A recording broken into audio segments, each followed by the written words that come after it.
Hi hello friends, welcome back to S R entertainment vlog. ಇವತ್ತಿನ ಈ ವಿಡಿಯೋದಲ್ಲಿ ನೋಡೋಣ ನವರಾತ್ರಿಯ 2024ರ ಶುಭ ಮುಹೂರ್ತ ಯಾವುದು ಮತ್ತು ಪೂಜೆ ಸಾಮಗ್ರಿ ಯಾವುದು, ಪೂಜೆ ವಿಧಾನ ಮತ್ತು ಮಹತ್ವ ಏನು ಮತ್ತು ಕಾತ್ಯಾಯನಿ ದೇವಿಯ ಬಗ್ಗೆ ತಿಳಿಯೋಣ.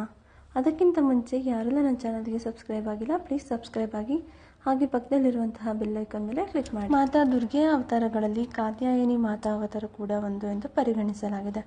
ಕಾತ್ಯಾಯನಿ ಮಾತೆಯನ್ನು ಭಕ್ತಿಯಿಂದ ಆರಾಧಿಸಿದರೆ ಆ ವ್ಯಕ್ತಿಯ ಜೀವನದಲ್ಲಿನ ಎಲ್ಲ ಸಮಸ್ಯೆಗಳು ಕೂಡ ಪರಿಹಾರವಾಗುತ್ತದೆ.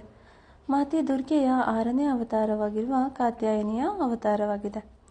ತಾಯಿ ಕಾತ್ಯಾಯನಿಯ ತಂದೆಯ ಹೆಸರು ಕಾತ್ಯಾಯನ ಆಗಿರುವುದರಿಂದ ಈಕೆಗೂ ಕಾತ್ಯಾಯನಿ ಎನ್ನುವ ಹೆಸರು ಬರಲು ಕಾರಣವಾಯಿತು ಎಂದು ಹೇಳುತ್ತವೆ ಪುರಾಣಗಳು.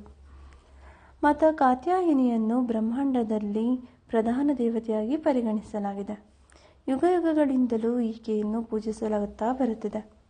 ಕೃಷ್ಣನನ್ನು ಭೂಮಿಗೆ ಕರೆತರಲು ಗೋಪಿಕೆಯರು ಕಾತ್ಯಾಯನಿಯನ್ನು ಭಕ್ತಿಯಿಂದ ಪೂಜಿಸಿದರೆಂಬ ನಂಬಿಕೆಯೂ ಕೂಡ ಇದೆ. ಅಷ್ಟು ಮಾತ್ರವಲ್ಲದೆ ಉತ್ತಮ ವರನನ್ನು ಪಡೆಯುವುದಕ್ಕೂ ಕೂಡ ಹುಡುಗಿಯರು ತಾಯಿ ಕಾತ್ಯಾಯನಿಯನ್ನು ಪೂಜಿಸುತ್ತಾರೆ. ಕಾತ್ಯಾಯನಿ ಪೂಜಾ ವಿಧಾನದ ಬಗ್ಗೆ ತಿಳಿಯೋದಾದರೆ, ಕಾತ್ಯಾಯನಿಯನ್ನು ಹೆಚ್ಚಾಗಿ ಮಹಿಳೆಯರು, ಹುಡುಗಿಯರು ಪೂಜಿಸುತ್ತಾರೆ. ಹಾಗಾದರೆ ಕಾತ್ಯಾಯನಿ ದೇವಿಯನ್ನು ಒಲಿಸಿಕೊಳ್ಳುವುದು ಹೇಗೆ ಎಂದು ನಾನು ನಿಮಗೆ ಹೇಳ್ತಾ ಇದ್ದೀನಿ. ಮೊದಲನೇದಾಗಿ ಮಾತೆ ಕಾತ್ಯಾಯನಿಯನ್ನು ಗೋಧೂಳಿ ಸಮಯದಲ್ಲಿ, ಅಂದರೆ ಮುಸ್ಸಂಜೆ ವೇಳೆ ಪೂಜೆಯನ್ನು ಮಾಡಬೇಕು. ಎರಡನೇದಾಗಿ ಮಾತೆ ಕಾತ್ಯಾಯನಿಯನ್ನು ಪೂಜೆಯ ಮೂಲಕ ಮೆಚ್ಚಿಸಲು ನೀವು ಹಳದಿ ಅಥವಾ ಕೆಂಪು ಬಟ್ಟೆಗಳನ್ನು ಧರಿಸಬೇಕು. ಮೂರನೇದು, ನಂತರ ದೇವಿಯ ವಿಗ್ರಹವನ್ನು ಅಥವಾ ಫೋಟೋವನ್ನು ಪ್ರತಿಷ್ಠಾಪಿಸಿ ಶುದ್ಧ ಮನಸ್ಸಿನಿಂದ ಹೂಗಳನ್ನು ದೇವಿಗೆ ಅರ್ಪಿಸಬೇಕು. ನಾಲ್ಕನೇದಾಗಿ, ಕಾತ್ಯಾಯನಿ ದೇವಿಗೆ ಜೇನುತುಪ್ಪವೆಂದರೆ ತುಂಬಲು ಪ್ರಿಯ. ಆದ್ದರಿಂದ ನಿಮ್ಮ ಮನೆಯಲ್ಲಿ ಜೇನುತುಪ್ಪವನ್ನು ಅರ್ಪಿಸಿ, ಇದರಿಂದ ತಾಯಿ ಕಾತ್ಯಾಯನಿಯು ಪ್ರಸನ್ನಳಾಗುತ್ತಾಳೆ.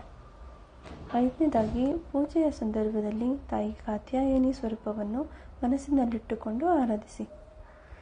ಮತ್ತು ತಾಯಿಗೆ ಹೂವು, ಹಣ್ಣುಗಳನ್ನು ಅರ್ಪಿಸಿದ ನಂತರ ಕಾತ್ಯಾಯನಿ ದೇವಿಗೆ ಸಂಬಂಧಿಸಿದ ಮಂತ್ರಗಳನ್ನು ಪಠಿಸಿ. ಓಕೆನಾ? ನಾನು ಮಂತ್ರವನ್ನು ನನ್ನ ವಿಡಿಯೋದಲ್ಲಿ ಹಾಕಿರ್ತೀನಿ. ಮತ್ತು ಏಳನೇದು, ಪೂಜೆಯು ಅಂತ್ಯಗೊಳ್ಳುತ್ತಿದ್ದಂತೆ ದೇವಿ ಕಾತ್ಯಾಯನಿಗೆ ಅರ್ಪಿಸಿದ ಪ್ರಸಾದವನ್ನು ವಿತರಿಸಿ ಮತ್ತು ಹಾಗೂ ನೀವು ಕೂಡ ತೆಗೆದುಕೊಳ್ಳಿ. ಎಂಟನೇದೇನೆಂದರೆ, ಅವಿವಾಹಿತ ಮಹಿಳೆಯರು ಕಾತ್ಯಾಯನಿ ದೇವಿಗೆ ಸಂಬಂಧಿಸಿದ ಮಂತ್ರಗಳನ್ನು ಪಠಿಸುವುದರಿಂದ ಅವರಿಗೆ ಆದಷ್ಟು ಬೇಗ ಕಂಕಣ ಬಲು ಬೇಗವಾಗಿ ಕೂಡಿ ಬರುತ್ತದೆ. ಒಂಬತ್ತನೇದಾಗಿ, ಒಂಟಿ ಮಹಿಳೆಯರು ಅಥವಾ ಕೆಲವು ಕಾರಣಗಳಿಂದ ವಿವಾಹವು ವಿಳಂಬವಾಗುತ್ತಿದ್ದರೆ ಅಂಥವರು ಈ ಸಮಸ್ಯೆಯಿಂದ ಹೊರಬರಲು ಕಾತ್ಯಾಯನಿ ದೇವಿಯನ್ನು ಪೂಜಿಸಿ, ಈಗ ಮತ್ತೆ ನಾನು ಏನು ಮಂತ್ರ ಹಾಕಿರ್ತೀನಲ್ಲ ಅದನ್ನು ಪಠಿಸಿ. ಇದರೊಂದಿಗೆ ಪೂಜೆಯ ಸಮಯದಲ್ಲಿ 3 ಅರಿಶಿಣದ ಉಂಡೆಯನ್ನು ತಯಾರಿಸಿ ತಾಯಿಗೆ ಅರ್ಪಿಸಬೇಕು.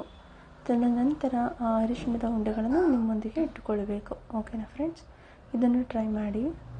10ನೇದು ಬಂದ್ಬಿಟ್ಟು ಕಾತ್ಯಾಯನಿ ಮಂತ್ರ ಹೇಳೋದಾದರೆ, ಕಾತ್ಯಾಯನಿ ಮಹಾಮಾಯೆ ಮಹಾಯೋಗಿನ್ಯದೇಶ್ವರಿ ನಂದಗೋಪ ಕಾತ್ಯಾಯನಿ ದೇವಿ ಯಾವ ಗ್ರಹದೊಂದಿಗೆ ಕೊರತೆ ಹೇಳೋದಾದರೆ, ಜ್ಯೋತಿಷ್ಯ ಮತ್ತು ಧಾರ್ಮಿಕ ತಜ್ಞರು ಕಾತ್ಯಾಯನಿ ತಾಯಿ ಗುರು ಗ್ರಹ ಮತ್ತು ಶುಕ್ರ ಗ್ರಹದೊಂದಿಗೆ ಸಂಬಂಧವನ್ನು ಹೊಂದಿದ್ದಾಳೆ ಎಂದು ನಂಬುತ್ತಾರೆ.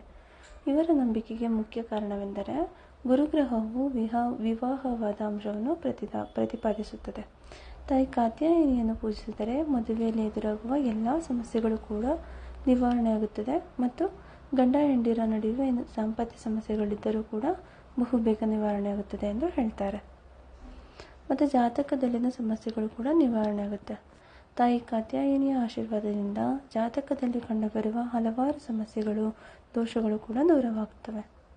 ಮಾತಾ ಕಾತ್ಯಾಯನಿಯನ್ನು ಆರಾಧಿಸುವುದರಿಂದ ಕಾಳಸರ್ಪ ದೋಷ, ರಾಹು ಗ್ರಹಕ್ಕೆ ಸಂಬಂಧಿಸಿದ ಸಮಸ್ಯೆಗಳು ದೂರವಾಗುತ್ತವೆ.